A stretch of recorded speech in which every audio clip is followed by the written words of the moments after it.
Hey everybody, welcome back again to Ken Tamplin Vocal Academy, where the proof is in the singing. I'm doing this really cool series where I'm taking these isolated vocal stems and I'm doing an analysis and a tutorial, and I'm talking a bit about the recording process and so forth. Next up is Linkin Park. Chester Bennington, of course, is the singer. And before we get started, if you wouldn't mind, please like and subscribe to my channel. That would be really cool. I also have a singing course for you guys that are interested in wanting to learn how to sing, or if you're already a singer or even an advanced singer. You can find it right here at kentamplinvocalacademy.com. The course is called How to Sing Better Than Anyone Else. I also have a free singing forum at that same location, kentamplinvocalacademy.com. And then you can see the little URL for the singing forum. And we have over 20,000 people in there, and there are all kinds of different levels of singing and different styles of singing. So if you're interested, bip on over to there. But I want to dive right into this. Now, the coolest thing about this is we get to hear the stripped down naked vocals of some of the most epic, legendary vocal pieces of all time. So this is Numb, as I said, Linkin Park. It's Chester Bennington. I'm just going to dive right in. We're going to take a listen and do some analyzing and some tutorial. Here we go. I'm tired of being what you want me to be, feeling so faithless, lost under the surface. Don't know what you're expecting of me, put under the pressure of walking in your shoes. Caught in the undertow. Cool. Okay, a few points I want to make, all right? And again, I know there's a lot of man love for Chester, so when I say something, know that I like him too, or I probably wouldn't be doing this tutorial and this analysis. Now, he sings kind of like a little boy when he sings clean, and he's not singing like the heavy vocal parts of some of the stuff that he does. So let's do this together. So for you out there wanting to emulate this, he's got a kind of a smile in his sound. His larynx is not really low pitched. They're kind of raised a little bit. You know, I'm tired of being what you want me to be, feeling so faithless, lost under the surface, and don't know what you're expecting of me, but under the pressure of walking in your shoes,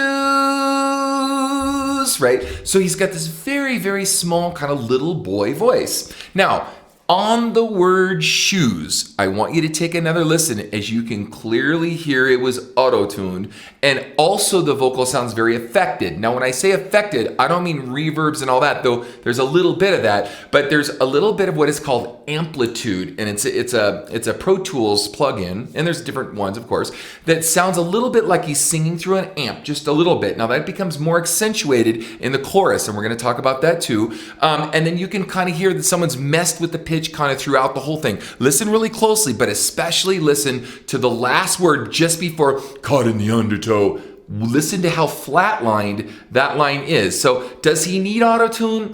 I don't think so. But like I said before, it's become so much of an industry standard for people to kind of hear that sound that if you don't use it, it kind of sounds weird. So let's just kind of dive right in. Check it out. Here we go. I'm tired of being what you want me to be, feeling so faithless, lost under the surface. Now, he also uses a caprino, feeling so faithless, lost under the surface. And so it's a very quick goat's wiggle vibrato, but let's continue. Here we go. Don't know what you're expecting of me, put under the pressure of walking in your shoes. Caught in the undertow. Shoes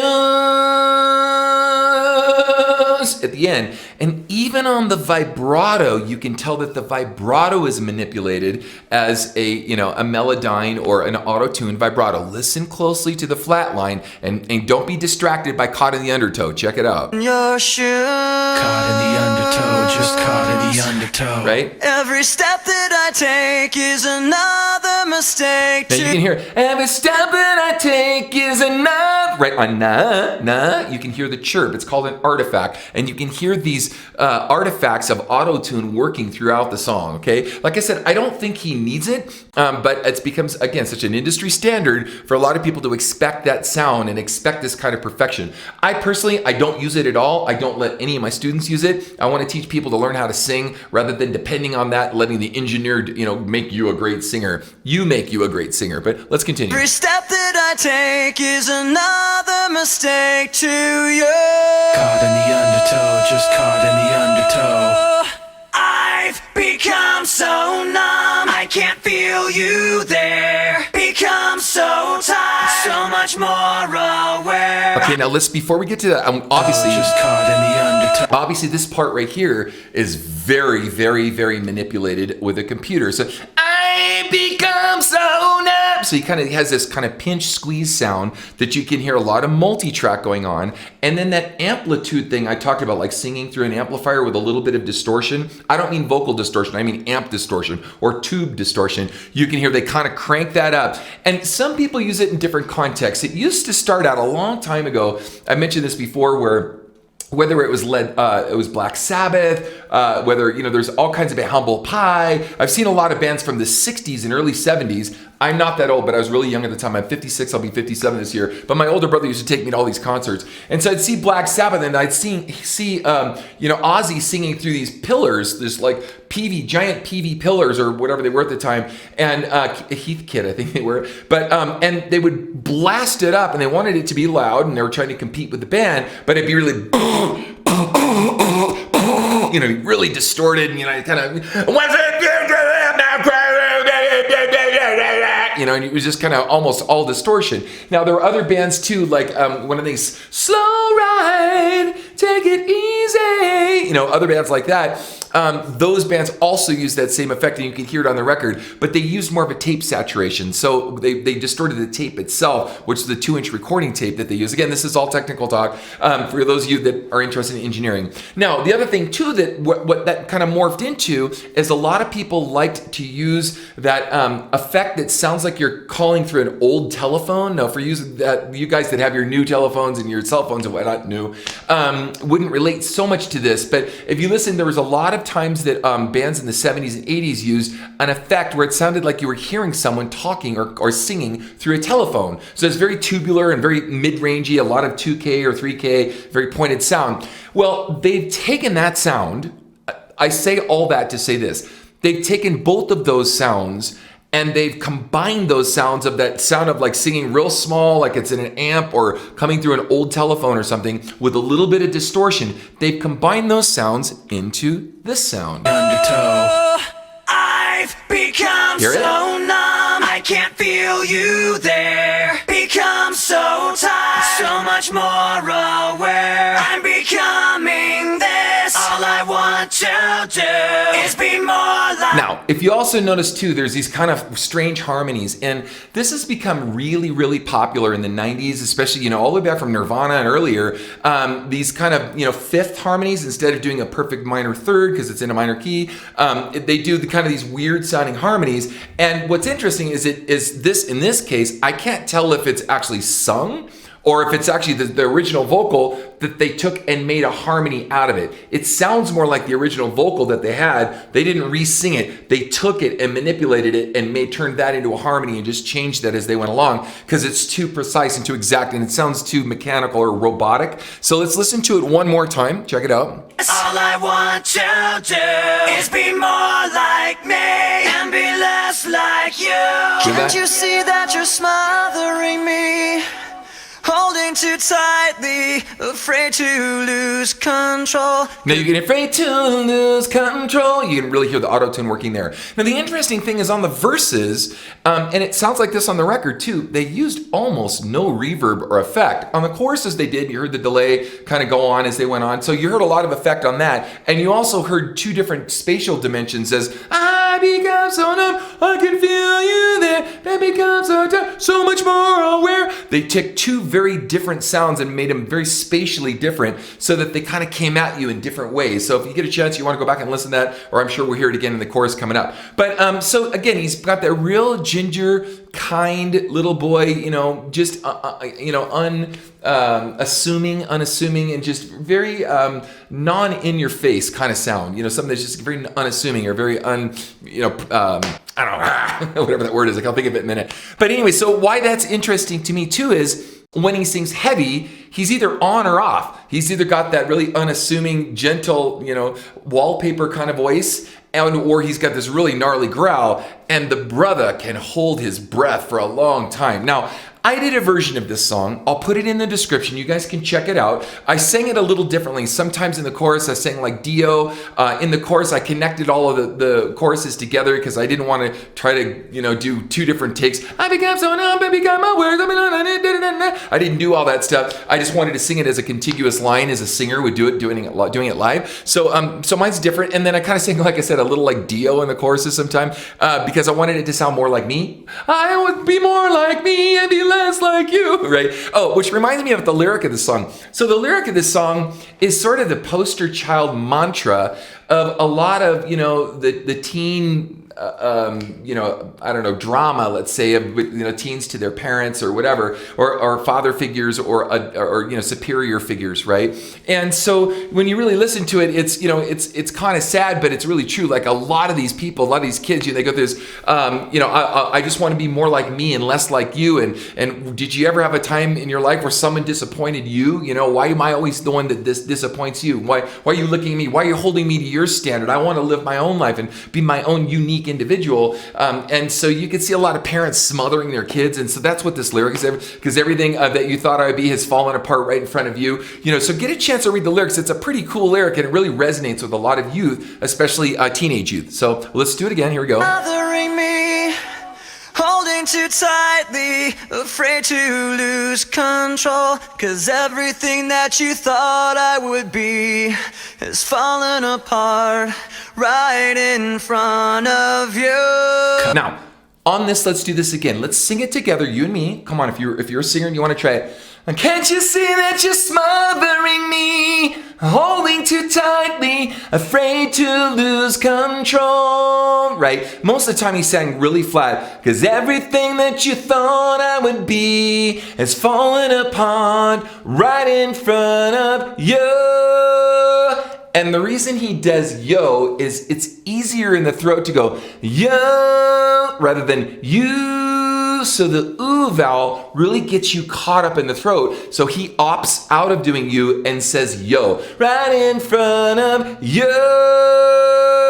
And you can really hear him taking that approach so that he can continue to sing the rest of the song. So I'll play the end of it again. Bothering me, holding too tightly, afraid to lose control, 'cause everything that you thought I would be is falling apart right in front of you. Caught in the undertow, just caught in the undertow. Every step that I take is another mistake. Now you can hear on every step that I take, he actually sang this a second time differently. He didn't cut and paste the first verse. You hear a little bit of grit in his voice, but you also hear a little bit of a punch in this section too. Check it out. Caught in the undertow, just caught in the undertow. Every step that I take is another mistake to you. You hear on the is another mistake. You hear the little punch going on. Check it out. I take is another mistake. On another mistake, you can clearly hear it's a punch. Well, listen to it one more time, real close. Every step that I take is another mistake to you. Caught in the undertow, No. just Yo! And he's starting to kick it into gear. He's starting to do his Bennington thing, right? Where he's starting to get a little growly. Check it out. caught in the undertow. And every second I waste is more than I can take. I've Now, become if you notice, like I said, he kind of goes from little bull voice, so it's kind of like throttle here, and then throttle all the way on, and then when he gets clean, throttle back, right? There's no real in between in that for him. He's just kind of rah, and it's a really cool tone too. So, and it's very hard to maintain what he does, and especially doing this live. And I've seen him live, and he's really good. So, Caught in the undertow. and every second I waste is more than I can take. now let's go ahead and do that on More Than I Can Take. For you guys that want to sing with distortion, so what he's doing is he's actually compressing not just in the throat, and the way he's covering his air is he's allowing his larynx to go up into the throat, like that. More than I can take. So so if you go and you get that kind of sound and add note value, more than I can take, I become so numb. Right? So he's pushing the larynx into the throat, and his digastric muscle in the chin is coming down a little bit, and so he's actually kind of constricting the air. Now, Brian Johnson uses a similar approach when AC/DC in the way he does stuff, but he's not using as much. Brian Johnson's not using as much force as Chester is. Chester is using a lot more air force. You can hear it.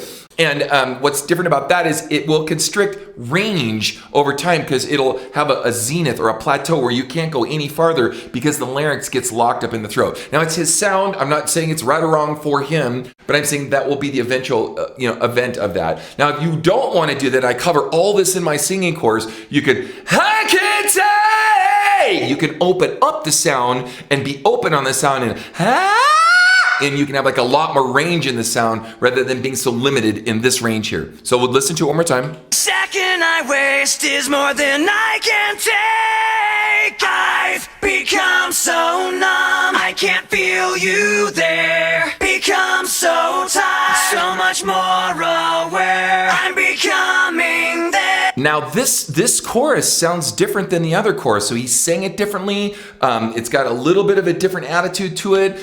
You can tell that it's not quite as processed as the other one. He's actually singing the parts, and then they're just go ahead and adding that fifth harmony, which makes it kind of unique and so forth. So that's really cool and interesting too. Very, very, very subtly, productively creative. All I want to do is be more like me and be less like you. Cool. And I know I may end up failing too. So let's do this again. And I know I may end up failing you.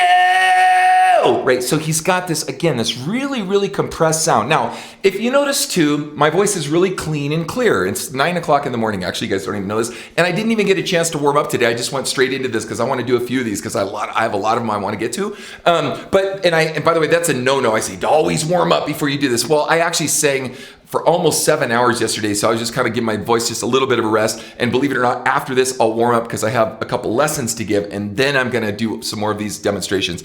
But and the person that I'm giving the lesson to is actually a soprano. She's an operatic soprano from Argentina. So I'm gonna. I'll warm my voice up to that sound. And yes, we do warm our voices up for different tones and textures and ranges and so forth. So I'll warm my voice up to that sound. And so I don't want to have a heavy sound when I go give my next lesson. So anyway, I don't know if you need to know that, but it's good to know the ins and outs of how this stuff works when you're singing technically. So if you ever want to do it, you'll know how to do it. So anyway, so he's singing this really heavy. And it's really cool because the way he's doing it is he's maintaining the same consistency of the power in the sound all the way through. Check it out. More aware, I'm becoming this. All I want Not yet. Hold on.